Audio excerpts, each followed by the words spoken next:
আল্লাহ তাআলা কিয়ামতের কঠিন ময়দানে যেদিন স্বামী স্ত্রীকে চিনবে না, স্ত্রী স্বামীকে দেখে পালিয়ে যাবে, বন্ধু বন্ধুরে চিনবে না, পীর সাহেব মুরিদরে চিনবে না, মুরিদ পীর সাহেবরে চিনবে না, দলের কর্মী তার নেতারে চিনবে না, নেতা তার কর্মীরে চিনবে না, বন্ধু বন্ধুরে দেখে পালাবে। এই কঠিন মুহূর্তে সূর্যটা মাথার কাছে চলে আসবে, জমিনটা তামার জমিন হবে, আজকের জমিনের মতো নয়। মানুষ ঘর্মাক্ত, ক্লান্ত, শ্রান্ত মাথার মগজগুলো কানের ছিদ্র আর নাকের ছিদ্র দিয়ে বেয়ে বেয়ে পড়বে। বিশ্বনবী ফরমান, কিয়ামতের ওই কঠিন ময়দানে 7 শ্রেণীর ব্যক্তিকে রব্বুল আলামিন তার আরশের নিচে ছায়া দিবেন। তার মধ্যে প্রথম শ্রেণীর ব্যক্তি হলো ইমামুন আদিল, যে ইনসাফের সাথে বিচার করে, যে জাস্টিস সমাজে সার্ভ করে, যে সুশাসন নিশ্চিত করে, ওই ইমামুন আদিল। আদিল শব্দটা বুঝছেন না? ইন্নাল্লাহা ইয়া'মুরু বিল আদল, পাইছেন? আদিল। 7 শ্রেণীর ব্যক্তিকে আল্লাহ তাআলা সুশীতল আরশের নিচে ছায়া দিবেন, যেদিন তার দেয়া ছায়া ছাড়া কোনো ছায়া থাকবে না। এর প্রথম হচ্ছে ইমামুন আদিল, ন্যায়পরায়ণ শাসক। চিল্লায় বলেন সুবহানাল্লাহ।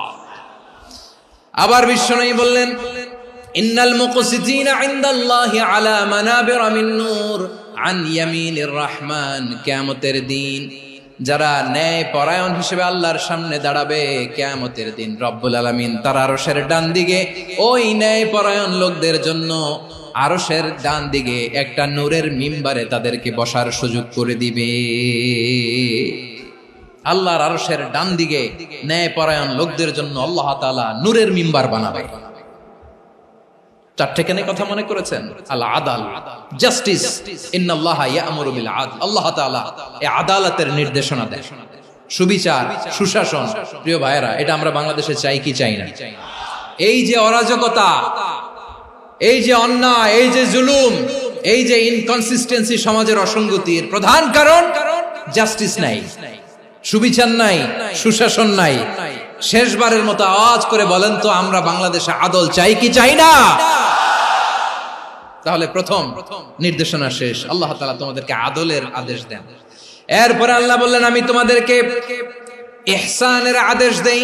ইন্নাল্লাহা ইয়া'মুরু বিল আদলি ওয়াল ইহসান। আমি তোমাদেরকে যেমনি আদলের নির্দেশনা দেই, তেমনি ভাবে তোমাদেরকে ইহসানের নির্দেশনা দেই। ইহসান, আওয়াজ করে সবাই বলেন তো ইহসান।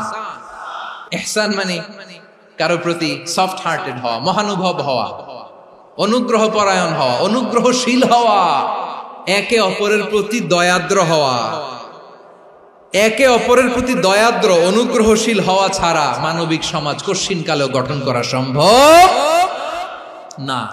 প্রিয় ভাইয়েরা, সুন্দর আচরণ দিয়ে, ইহসান দিয়ে যা জয় করা যায়, নরম আচরণ দিয়ে যেটা অর্জন করা যায়, কঠোরতা দিয়ে সেটা পারা যায় না। বিষ্ণু ঈসা ইসলাম ইহসান দিয়ে, কোমল আচরণ দিয়ে, তার অনুগ্রহ দিয়ে তিনি অনেক কাফিরের হৃদয়কে জয় করে ফেলেছেন। সাইয়েদনা সুমামা ইবনে উসাল রাদিয়াল্লাহু তাআলা আনহুর কথা মনে পড়ে যায়। তিনি ছিলেন ইয়ামামার বাদশা। মদিনাতে বিশ্বনবীকে হত্যা করার নিয়তে এসেছিলেন। গোপনে গোপনে বিশ্বনবীকে হত্যা করে আবার ইয়ামামাতে তিনি ফিরে যাবেন। কিন্তু কি অবাক করা কাণ্ড, হত্যা করতে পারে নাই, সাহাবাদের হাতে তিনি ধরা পড়ে গেলেন। সাইয়েদনা সুমামা ইবনে উসাল রাদিয়াল্লাহু তাআলা আনহু হত্যার নিয়তে আসলেন, কিন্তু হত্যা করতে পারলেন না। সাহাবারা ওনাকে ধরে ফেললেন, ধরে মসজিদে নববীর পিলারের মধ্যে বেঁধে রাখলেন। সুমামা ইবনে উসাল, সিরাত থেকে শুনে, সিরাত থেকে শোনাচ্ছি, রাদিয়াল্লাহু তাআলা আনহু ইয়ামামার অধিপতি ছিলেন। বিশ্বনবীকে হত্যার জন্য আসছেন, ধরা পড়ে গেছেন, এখন মসজিদে নববীতে বেঁধে রাখছেন। তার মানে বন্দী। এখন স্ট্যাটাস কি? বন্দী, ক্যাপটিভ। তো বিষ্ণু ঈসা ইসলাম সাহাবাদেরকে বললেন, তার খোঁজ খবর নিও, সুমামা ইবনে উসালের খোঁজ খবর নিও। সাহাবার বলেন, ইয়া রাসূলুল্লাহ, আপনাকে হত্যা করতে এসেছে, তার তো কঠিন ক্যাপিটাল পানিশমেন্ট হওয়া দরকার, কঠিন শাস্তি হওয়া দরকার। বিশ্বনবী বললেন, না, আমি যেটা জানি তোমরা সেটা জানো না, তোমরা সুমামার সাথে ভালো আচরণ করো। বিশ্বনবী সুমামার কাছে গেলেন। প্রথম দিন যে তিনি কালেমার দাওয়াত দিলেন, ইমানের দাওয়াত দিলেন, ইসলামের দাওয়াত দিলেন, রিসালাতের দাওয়াত দিলেন, আখিরাতের দাওয়াত দিলেন। পরের দিন যে বিশ্বনবী সালাতের দাওয়াত দিলেন, যাকাতের দাওয়াত দিলেন, ইসলাম কি, কিভাবে, কেমন করে পালন করতে হয় চমৎকার আর্টিকুলেট করতে শুরু করলেন। তন্ময় হয়ে সুমামা ইবনে উসাল রাদিয়াল্লাহু তাআলা আনহু বিশ্বনবীর কথাগুলো শুনতে আরম্ভ করলো। একদিন নয়, 2 দিন নয়, টানা 3 দিন বিশ্বনবী সুমামার কাছে ইসলামকে প্রেজেন্ট করেছেন, উপস্থাপন করেছেন। আওয়াজ করে বলেন, কয় দিন? 3 দিন। 3 দিন মসজিদে নববীতে বাধা। আর সাহাবীদেরকে বললেন, তার খোঁজ খবর নিও, তোমরা যে রুটি বানাও এর মধ্যে সবচেয়ে ভালো আটার রুটিটা তারে দিও, সবচেয়ে রিফাইন্ড খেজুর, যেটা পিওর খেজুর, এটা তারে দিও। আর বিশ্বনবী নিজের উট থেকে দুধ দহন করে ওনার বাড়ির এক কর্মচারীকে বলেছেন, দুধ দহন করে সুমামার জন্য নিয়ে যেও। সুবহানাল্লাহ পড়বেন না? সবাই তো অবাক, ইয়ামামা থেকে আসছে নবীকে হত্যা করতে, বিশ্বনবী দেখে তারে জামাই আদর করে। একদিন নয়, 2 দিন নয়, টানা 3 দিন বিশ্বনবী এভাবে সুমামার কাছে যেয়ে ইসলামকে প্রেজেন্ট করতে আরম্ভ করলেন, ইসলামকে উপস্থাপন করতে শুরু করলেন।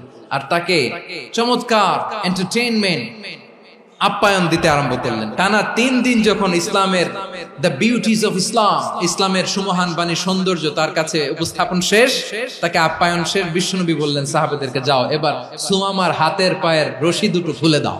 সাহাবারা তর্ক জুড়ে দিলেন, লা ইয়া রাসূলুল্লাহ, এমনটা করবেন না, তো ভয়ঙ্কর ভয়ঙ্কর খুনি, কি জানি কি হয়ে যায়। বিশ্বনবী বললেন, না, তার হাতে পায়ের রশিগুলো খুলে দাও। সাহাবারা বিশ্বনবীর কথা মতো তার হাতে পায়ের রশিগুলো খুলে দিল। সুমামা মুহূর্তের মধ্যে মসজিদে নববী থেকে বের হয়, ইয়ামামায় ফিরে না যে মসজিদে নববীর পাশে একটা খেজুর বাগান ছিল, সেখানে চলে গেলেন। সেখানে একটা ছোট্ট কুয়া ছিল, কুয়ার পানি দিয়ে তিনি গোসল করলেন। সুবহানাল্লাহ পড়েন। কুয়ার পানি দিয়ে গোসল করে মসজিদে নববীর সামনে এসে বিশ্বনবী এবং সাহাবাদের সামনে দাঁড়িয়ে সাব্বাবা উঁচু করে বললেন, আশহাদু আল্লা ইলাহা ইল্লাল্লাহ ওয়া আশহাদু আন্না মুহাম্মাদান আবদুহু ওয়া রাসূলুহু। আমি সাক্ষ্য দিচ্ছি আল্লাহ ছাড়া কোনো ইলাহ নাই, আর মুহাম্মদ আল্লাহ তাআলার প্রেরিত বান্দা এবং রাসূল। প্রিয় ভাইয়েরা, ইহসান দিয়ে যা জয় করা যায়, কঠোরতা দিয়ে সেটা কঠিনকালেও জয় করা যায় না। আওয়াজ করে বলেন ঠিক কি না? এবার সুমামা দাঁড়িয়ে বলে, ওগো নবী, আমি তো কালিমা পড়ে মুসলমান হয়ে গেলাম, এবার শোনেন, এই মুহূর্তের আগে আপনার চেহারার চাইতে নিকৃষ্ট কোনো চেহারা আমার কাছে ছিল না, কিন্তু শাহাদা পাঠ করার পরে আপনার চেহারার চাইতে উত্তম শ্রেষ্ঠ কোনো চেহারা আমার কাছে আর নাই। ও নবী, আজকের দিনের আগে ইসলাম ধর্মের চেয়ে নিকৃষ্ট অপছন্দনীয় কোনো ধর্ম আমার কাছে ছিল না, কিন্তু এই মুহূর্ত থেকে ইসলামের চেয়ে সেরা শ্রেষ্ঠ পছন্দনীয় কোনো ধর্ম আমার কাছে নাই। নবী গো, আজকের দিনের আগে মদিনার চাইতে অপছন্দনীয় নিকৃষ্ট কোনো শহর আমার কাছে ছিল না, কিন্তু এই মুহূর্তের পর থেকে মদিনার চাইতে কোনো শ্রেষ্ঠ শহর আমার জানা নাই। সে ছিল গমের বড় ডিলার, গম বেচতো। কি বেচতো? তার গম কিনে মক্কার লোকেরা রুটি খাইতো। সে ঘোষণা দিল, আজকে থেকে মক্কাবাসীদের জন্য সব গম আমি হারাম করে দিলাম, মক্কাবাসী এখন না খেয়ে মরে। সুবহানাল্লাহ পড়বেন না? মক্কাবাসী বিশ্বনবীর কাছে আসলেন, এসে বললেন, মুহাম্মদ, আমরা তো তোমার ভাই, তোমার চাচা, তোমার ভাতিজা, তোমার আত্মীয়, তুমি সুমামারে বলো সে যেন আবার গমের সাপ্লাই মক্কার জন্য অনুমতি দিয়ে দেয়। বিশ্বনবীর অনুমতি ক্রমে সুমামা আবার মক্কাতে গম পাঠাতে শুরু করলো। পড়েন সুবহানাল্লাহ। ইহসান, ইহসান দিয়ে আপনি যেটা জয় করতে পারবেন, you can win the heart of your enemies. ইহসান দিয়ে আপনি আপনার শত্রুর হৃদয়কে জয় করতে পারবেন। এজন্য আল্লাহ বললেন, ওয়া আনফিকু ফি সাবিলিল্লাহি ওয়া লা তুলকু বিআইদিকুম ইলাত তাহলুকা ওয়া আহসিনু ইন্নাল্লাহা ইউহিব্বুল মুহসিনিন। তোমরা আল্লাহর রাস্তায় দান করবে আর নিজেরা নিজেদেরকে ধ্বংসের হাতে ঠেলে দিও না। তোমরা একে অপরের প্রতি ইহসান করবে, কারণ ইহসানকারীদেরকে আল্লাহ বড় ভালোবাসেন। সুবহানাল্লাহ পড়েন। আবার সূরা রহমানে আল্লাহ বললেন, হাল জাযাউল ইহসানি ইল্লাল ইহসান ফাবিআইয়ি আলা, সবাই পড়েন ফাবিআইয়ি আলাই রাব্বিকুমা তুকাযযিবান। ইহসানের প্রতিদান হিসেবে ইহসানি হয়। বিশ্বনবী সুমামার প্রতি যেমন ইহসান করেছেন, সুমামাও ঠিক তেমন ইহসান ফিরিয়ে দিয়েছে। ঠিক কিনা বলেন? তাহলে এক নম্বরে হচ্ছে আদ, ন্যায় বিচার। দুই নম্বরে সবাই বলেন ইহসান, সদাচরণ। ইহসান দুই ধরনের প্রিয় ভাইরা, ইহসান ফিল ইবাদা, ইহসান ফিল মুআমালা। ইহসান ফিল ইবাদা হচ্ছে একাগ্র অনুভবে ইবাদতে ডুব দেওয়া, এর নাম ইবাদতের ইহসান। সুবহানাল্লাহ পড়ুন। বিশ্বনবী বলেন ইহসান মানে কি জানো নাকি? হাদিসে জিবরিলে সাইয়েদনা জিবরিল আলাইহিস সালাম বিশ্বনবীকে বললেন আখবিরনি আনিল ইহসান। নবী আমাদেরকে বলেন ইহসান মানে কি? বিশ্বনবী বললেন আনতা আবুদাল্লাহা কাআন্নাকা তারাহু ফাইন লাম তাকুন তারাহু ফাইন্নাহু ইয়ারাক। ইহসান মানে হলো এমন ভাবে তুমি আল্লাহর সামনে নিজেকে উজাড় করে ইবাদত করবে, তুমি ভাববে তুমি আল্লাহকে দেখতে পাচ্ছ। আর এটা যদি ভাবা তোমার জন্য কঠিন